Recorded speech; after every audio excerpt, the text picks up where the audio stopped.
কেমন আছেন সবাই? আশা করি ভালো আছেন। আজকের ভিডিওটি একদম শেষ অবধি দেখবেন, কারণ এতে আছে কিছু চমকপ্রদ মুহূর্ত। মাঝপথে যদি চলে যান তবে সত্যি অনেক মজা মিস করবেন। ভিডিওটি যত এগোবে ততই নতুন কিছু দেখতে পাবেন। দেরি না করে চলুন শুরু করি। সেদিন সন্ধ্যায় যখন রিয়াদ আমাদের বাসায় আসছিল, তখন আমি একেবারেই ভাবতে পারিনি রাতটা এমনভাবে গড়িয়ে যাবে। আমি বসেছিলাম বারান্দায়, গরম বাতাস বইছিল, চারপাশে অন্ধকার নামছিল। মা বাবা তখন গ্রামে ছিলেন। বাসায় আমি আর নাদিয়া ছাড়া আর কেউ ছিল না। কিন্তু নাদিয়া হঠাৎ এক বান্ধবীর বাসায় চলে গেল, ফলে ঘরে শুধু আমি আর রিয়াদ থেকে গেলাম। আমি ভেবেছিলাম একসাথে বসে গল্প করব, খাওয়া দাওয়া করব, তারপর সে তার রুমে যাবে আর আমি আমার রুমে। কিন্তু ঘটনার শুরুটা হলো যখন রিয়াদ বারবার আমার দিকে এমনভাবে তাকাচ্ছিল যেন তার চোখের ভেতর কিছু লুকানো আছে। আমি চুপচাপ রান্নাঘরে ঢুকে ভাত গরম করছিলাম। হঠাৎ সে পিছন থেকে এসে বলল, শালি, তুমি খুব ক্লান্ত লাগছো, সারাদিন পড়াশোনা করো আর ঘরের কাজও করো। আমি হেসে বলেছিলাম, এগুলো তো অভ্যেস হয়ে গেছে। কিন্তু তখনই মনে হলো তার কণ্ঠস্বরের ভেতর অদ্ভুত এক কোমলতা আছে। আমি ভাত আর তরকারি টেবিলে দিলাম। সে আমার সামনে বসলো। খেতে খেতে বারবার আমার দিকে তাকাচ্ছিল। আমি চোখ নামিয়ে রাখছিলাম, কারণ রিয়াদের চোখের ভেতর এক ধরনের তীক্ষ্ণ দৃষ্টি ছিল যা আমার বুক ধুকফুক করাচ্ছিল। আমি বললাম, খাওয়াই মন দাও। সে হেসে বলল, আমি মন দিচ্ছি, তবে তোমার দিকে তাকালেই মন আরও ভালো হয়ে যায়। আমি কিছুক্ষণ চুপ করেছিলাম, তারপর বললাম, এসব কথা ঠিক না, তুমি আমার রিয়াদ, এসব মানায় না। সে বলল, কথা বললেই যদি একটু সমস্যা হয় তবে না বলি, কিন্তু আমার চোখ তো আটকাতে পারি না। আমি ভেতরে ভেতর শিউরে উঠছিলাম, কারণ বুঝতে পারছিলাম সে অন্য কিছু ভাবছে। রাত বাড়তে লাগলো। খাবার শেষে আমি বাসন মাজছিলাম। হঠাৎ সে রান্নাঘরেই সে দাঁড়ালো। খুব কাছে দাঁড়ানোতে আমার শ্বাস আটকে যাচ্ছিল। সে বলল, শালি, একটু গল্প করি? আমি বললাম, এখন দেরি হয়ে গেছে, কাল কথা হবে। কিন্তু সে বলল, আজকেই তো সুযোগ, নাদিয়া নেই, বাসা ফাঁকা। আমি ভয় পেয়েছিলাম, তবে একই সাথে কৌতূহলও হচ্ছিল। কি বলতে চাইছে সে? আমি হাত মুছে তার দিকে তাকালাম। সে বলল, তোমাকে অনেক কিছু বলার ছিল, কিন্তু কখনো বলার সাহস পাইনি। আমি জিজ্ঞেস করলাম, কেমন কথা?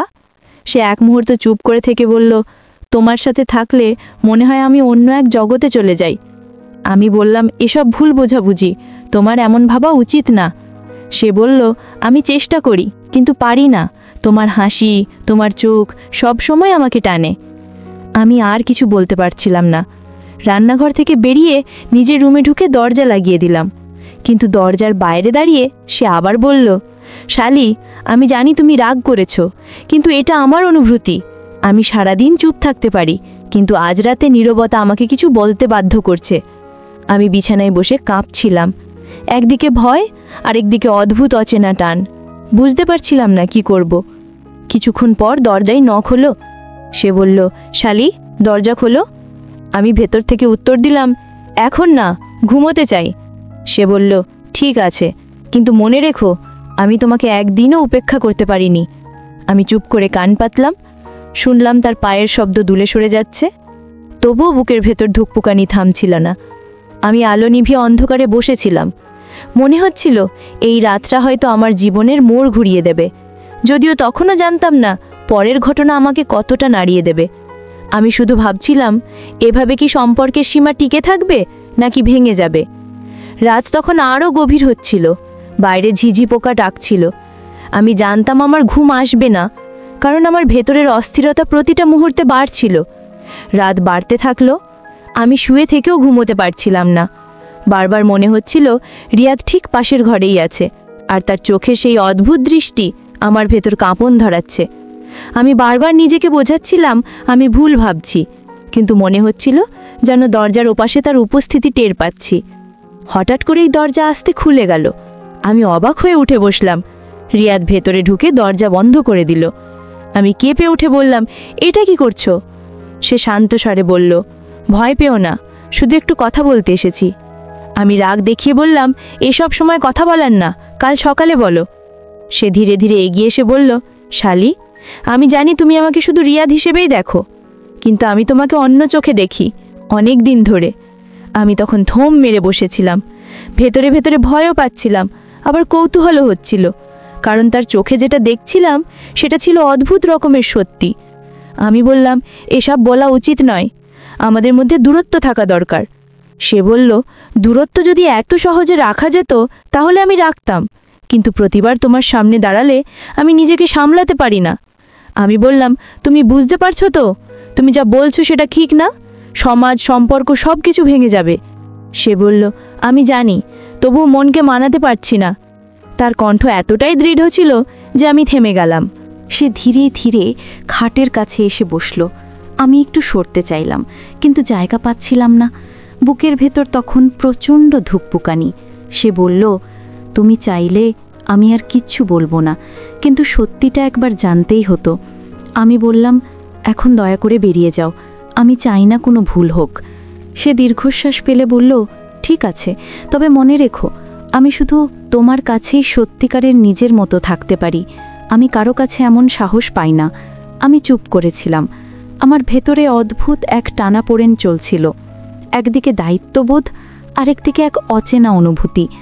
সে উঠে দাঁড়ালো, দরজা খুলে বাইরে চলে গেল। আমি ভেতরে বসে মাথা হাতে নিলাম। মনে হচ্ছিল আমি এক অজানা ঝড়ে পড়ে গেছি। রাত যত গভীর হচ্ছিল ততই আমার ভেতর অস্থিরতা বাড়ছিল। আমি ঠিক করতে পারছিলাম না, আমি কি সত্যিই রিয়াদকে ভুল বুঝছি, নাকি তার ভেতরের টান সত্যিই আমাকে স্পর্শ করছে। বাইরে চাঁদের আলো ঘরে ঢুকছিল, বাতাস পর্দা উড়িয়ে দিচ্ছিল। আমি জানতাম আমার পক্ষে এই রাতটা শান্তভাবে শেষ করা সম্ভব নয়। বুকের ভেতর শুধু একটাই প্রশ্ন ঘুরছিল, আমি কি ঠিক করছি, নাকি এমন এক জায়গায় চলে যাচ্ছি যেখান থেকে আর ফেরা যাবে না।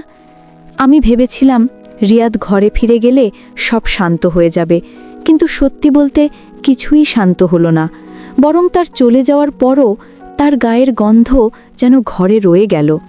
আমি চোখ বন্ধ করলেই মনে হচ্ছিল সে আমার সামনে দাঁড়িয়ে আছে। আমি বারবার নিজেকে বোঝাচ্ছিলাম এটা ভুল, কিন্তু মন একদমই শুনছিল না। আমি বিছানায় এপাশ ওপাশ করছিলাম। ঠিক তখনই বাইরে থেকে হালকা পায়ের শব্দ পেলাম। মনে হলো সে আবারও ফিরে আসছে। আমার বুক ধরফর করতে লাগলো। দরজা খোলেনি, তবু মনে হচ্ছিল সে কাছে দাঁড়িয়ে আছে। আমি উঠে গিয়ে দরজার কাছে দাঁড়ালাম। বাইরে নিঃশব্দ, শুধু বাতাসের শব্দ। আমি আবার বিছানায় ফিরে এলাম, কিন্তু ঘুম তো আসেইনি। মাথায় শুধু তার কথাগুলো ঘুরছিল। তুমি চাইলে আমি কিছু বলবো না, কিন্তু সত্যিটা একবার জানতেই হতো। এই লাইনটা বারবার কানে বাজছিল। আমি ভাবছিলাম, সত্যি কি সে আমার প্রতি এতটা টান অনুভব করে, নাকি হঠাৎ আবেগে এসব বলছে। হঠাৎ জানালার পর্দা সরে গিয়ে বাইরে থেকে চাঁদের আলো আমার মুখে পড়ল। সেই আলোতে মনে হলো আমি কোনো নাটকের চরিত্র যে আটকে গেছে নিষিদ্ধ এক দ্বন্দ্বে।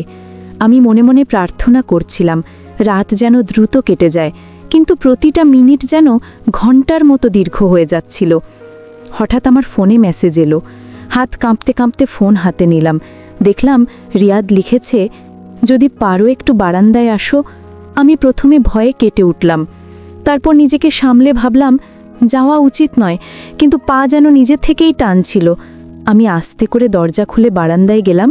সেখানে দাঁড়িয়ে সে চাঁদের আলোয় আমার দিকে তাকিয়েছিল। তার চোখে ভয় আর আকুলতা মিলেমিশে ছিল। আমি বললাম, তুমি কেন এমন করছো? সে ধীরে বলল, কারণ আমি আর অভিনয় করতে পারছি না।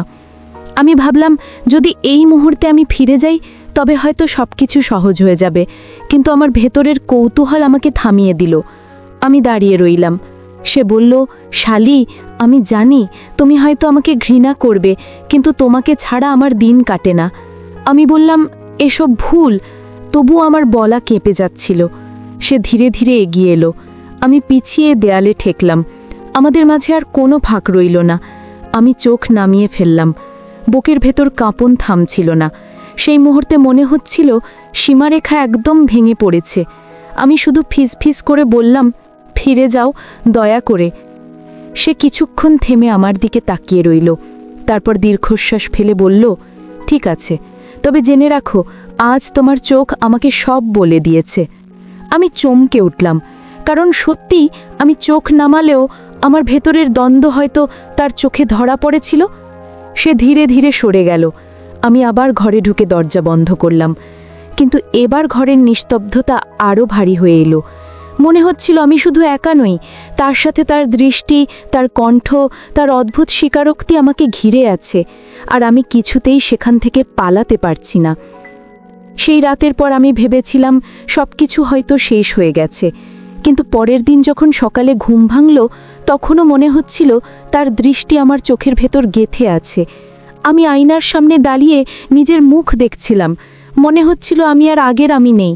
ভেতরে যেন এক অদ্ভুত পরিবর্তন হয়ে গেছে। রিয়াদ তখনও ঘরে ছিল। আমি রান্নাঘরে গিয়ে নাশতা তৈরি করতে লাগলাম। হঠাৎ সে এসে দাঁড়ালো দরজার কাছে। শান্ত স্বরে বলল, শালি, তুমি কি আমার উপর খুব রাগ করেছ? আমি কিচ্ছু বললাম না, শুধু চুপচাপ কাজ করতে লাগলাম। সে এগিয়ে এসে বলল, তুমি কিছু না বললেও আমি তোমার নীরবতায় সব বুঝতে পারছি। আমি বললাম, তুমি এসব আর বলো না, আমাদের সম্পর্ক এমন নয়।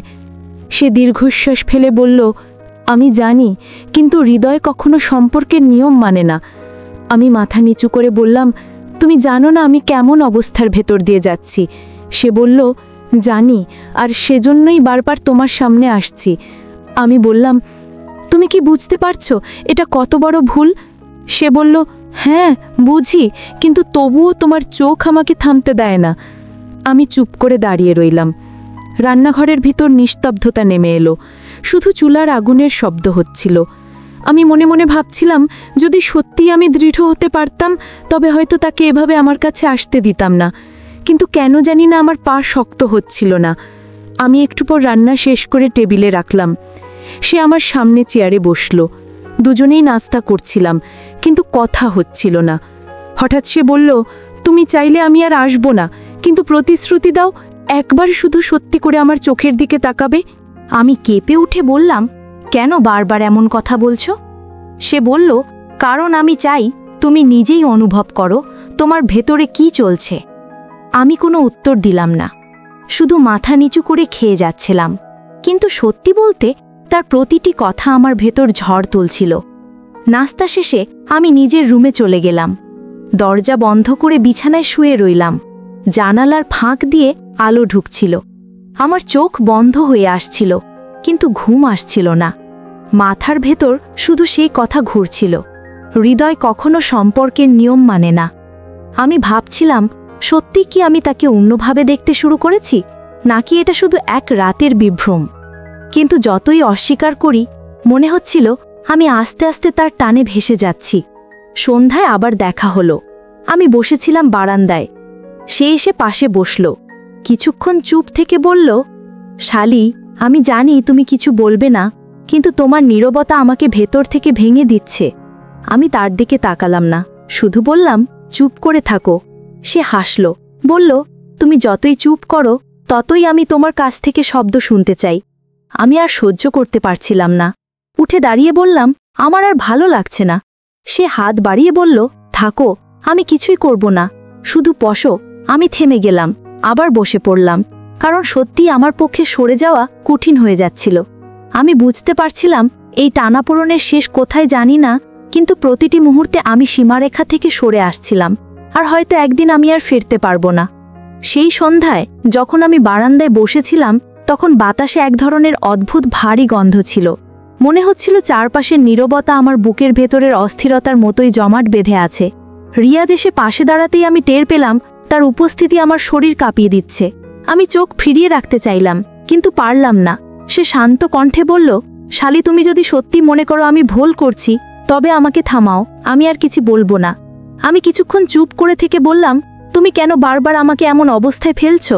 সে দীর্ঘশ্বাস ফেলে বলল, কারণ আমি নিজেকে আটকাতে পারছি না। তোমার নীরবতাই আমাকে সাহস দেয়। আমি বললাম, নীরবতা মানে সম্মতি নয়। সে বলল, তবুও নীরবতা অনেক সময় সবকিছু বলে দেয়। আমি হঠাৎ চমকে উঠলাম, কারণ সত্যি আমি নীরব থাকলেও ভেতরে ভেতরে কত কিছু চলছিল, যা হয়তো আমার চোখে ধরা পড়ছিল। সে আমার খুব কাছে এসে দাঁড়ালো। আমি দেয়ালে ঠেকলাম, বুক ধরফর করছিল। আমি ফিসফিস করে বললাম, দয়া করে দূরে থাকো। সে ধীরে বলল, তুমি যদি একবার আমার চোখের ভেতর তাকাও, তবে বুঝবে আমি কি চাই। আমি কাঁপা কণ্ঠে বললাম, আমি বুঝতে চাই না। সে বলল, তাহলে কেন এভাবে দাঁড়িয়ে আছো? পালিয়ে যেতে তো পারো। আমি ভেতরে ভেতরে স্তব্ধ হয়ে গেলাম, কারণ সত্যি আমার পা নড়ছিল না। আমি শুধু তার চোখের ভেতর ডুবে যাচ্ছিলাম। মুহূর্তটা এত অদ্ভুত ছিল যে মনে হচ্ছিল পৃথিবী থেমে গেছে। হঠাৎ বাইরে ঝড়ের হাওয়া বইল, পর্দা উড়ে গিয়ে আমাদের মুখে আঘাত করল। আমি চমকে উঠে সরতে চাইছিলাম, কিন্তু সে হাত বাড়িয়ে দরজার ফ্রেমে ঠেকল। আমি আটকা পড়ে গেলাম। বুকের ভেতর ভয় আর টান একসাথে ছুটছিল। আমি বললাম, তুমি জানো এটা ঠিক না। সে মাথা নিচু করে বলল, জানি, তবু তোমাকে ছাড়া কিছুই ভাবতে পারি না। আমি চোখ বন্ধ করে ফেললাম। মনে হচ্ছিল আমি এক অচেনা আবেগের ভেতর হারিয়ে যাচ্ছি। কিছুক্ষণ নিস্তব্ধতা ছিল, শুধু ঝড়ের শব্দ হচ্ছিল। তারপর সে ধীরে ধীরে সরে গেল। সে রাতের পর আমি মনে মনে প্রতিজ্ঞা করেছিলাম আমি আর রিয়াদের চোখের দিকে তাকাবো না, কারণ তার চোখে এমন এক টান আছে যা আমাকে দুর্বল করে দেয়। কিন্তু মানুষ যত বেশি কিছু থেকে পালাতে চায়, ততই সে জড়িয়ে যায়। কয়েকদিন পর এক রাতে বাসায় আমি আর রিয়া একা ছিলাম। নাদিয়া বাইরে গেছে আর মা বাবা তখনও গ্রামে। আমি বই হাতে পড়তে চেষ্টা করছিলাম, কিন্তু মন বসছিল না। হঠাৎ দরজায় টোকা পড়ল। আমি বললাম, কি হয়েছে? সে ভেতরে এসে চুপচাপ দাঁড়ালো। আমি বই নামিয়ে বললাম, তুমি কি আবার একই কথা বলতে এসেছো? সে ধীরে বলল, না, আজ কিছু বলতে আসিনি, শুধু তোমার পাশে বসতে চাই। আমি বললাম, এটা কি ঠিক হবে?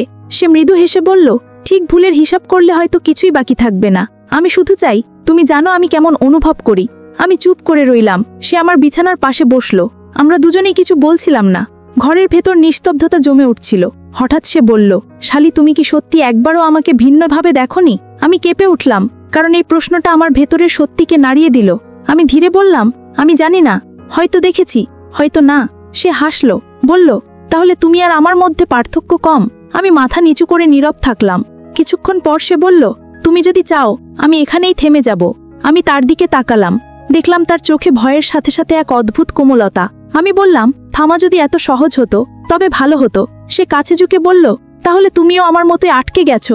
আমার ঠোঁট শুকিয়ে যাচ্ছিল, বুকের ভেতর ধুকপুকানি বেড়ে যাচ্ছিল।